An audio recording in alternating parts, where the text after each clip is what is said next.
When you hear the phrase, go to your brother, oftentimes people will think of Matthew chapter 18. In fact, in verse 15, it tells us, if your brother sins against you, go and tell him his fault. And oftentimes we get this image in our mind. We've got to go to them, we've got to face them dead on, confront them, and make sure they understand this sin. And we think of going to our brother in that way. No doubt in our lives there are going to be times that we will have to go to our brother.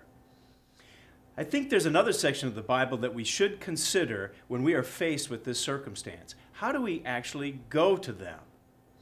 Well, if you look in the book of Philemon, in Philemon, verse 8, there's only one chapter, but in Philemon, verse 8, in fact, this whole book is really a lesson in how to go to your brother.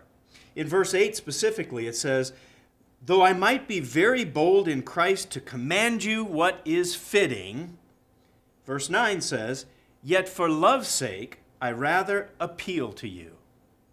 So in Philemon, here's the Apostle Paul, who could command him what to do, spiritually speaking, and yet instead he chooses another way.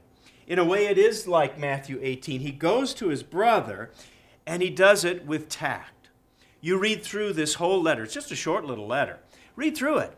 It's about diplomacy. It's about gentleness. It's about kindness. It's about courtesy. And when you put all of those things together, it is about going to your brother and doing it the right way. Not with a confrontational attitude, but with the approach of love. That's BT Daily. We'll see you next time.